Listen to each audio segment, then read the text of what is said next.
Good afternoon again, year 4. Remember, your other lesson today is science. Can you make sure that you finish off your posters and take a photo and upload them, or finish off your PowerPoint presentations and turn them in directly? It's actually my last afternoon video with you for the half term, so let's make it a good one. I apologise in advance for any mispronunciations. I'm doing my best. I've tried to listen to certain pronunciations beforehand as well. So bear with me. Please feel free to send in any recordings of the pronunciations for future reference. That would be beneficial to me.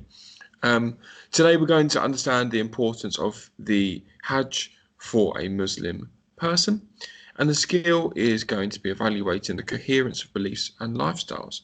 Before that though, what are the components of a Muslim funeral ceremony? What happens to the body in particular? And also, let's reflect on this term. What is a pilgrimage? A pilgrimage is a journey to a sacred place. Pilgrims journey to these places to be closer to God. Pilgrims leave their homes and families and they walk miles and miles to visit religious places with minimal, so not many, belongings.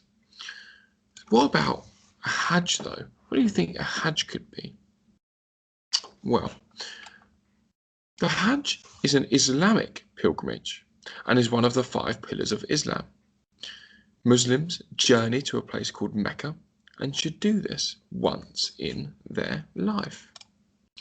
The Hajj was believed to be established, so created, by the Prophet Muhammad. Islamic tradition says that the Hajj traces back to the time of Abraham. It was believed that Abraham was forced to leave his wife Hagar and his son Ishmael alone in the desert. Hagar ran 7 times between 2 hills, Safa and Marwa, to find water. She found none and returned to her son. When she returned, she found Ishmael scratching at the ground, and underneath they found some water. Abraham then built the Kaaba, a monument, in this spot and invited people to make a pilgrimage there. So, why do Muslims make the Hajj journey? They make the pilgrimage to be closer to God, and because it is a rite of passage. The Hajj provides Muslims with an opportunity to focus on themselves and be more in touch with who they are. After the journey, they become more positive and tolerant.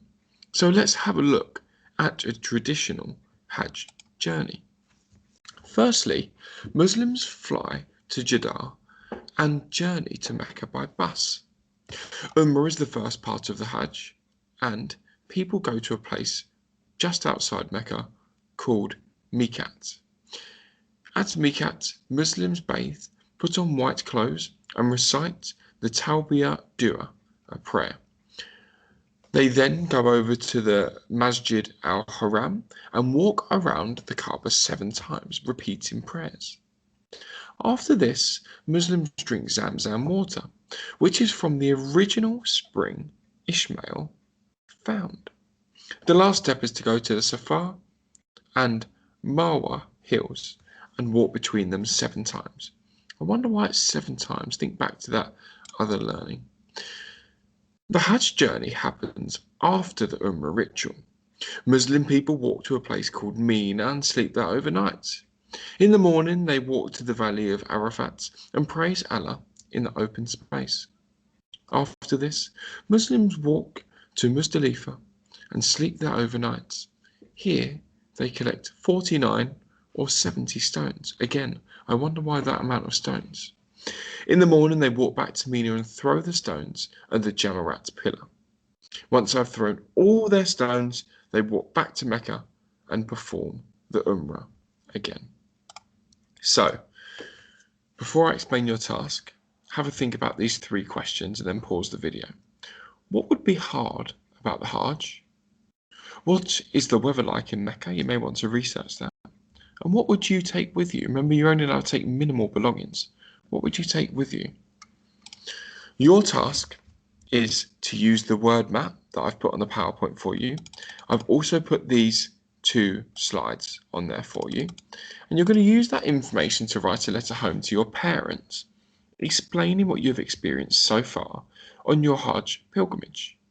What you saw, heard, felt, smelt, what worried you, what was really exciting or interesting, who you met, and how you were feeling. I've created some sentence starters for you. There are some things on here as a challenge X you can create for yourselves. So enjoy your learning. I look forward to reading some of your letters. Remember to include the key important facts and to correctly spell the key vocabulary. Well done. Enjoy. Bye bye.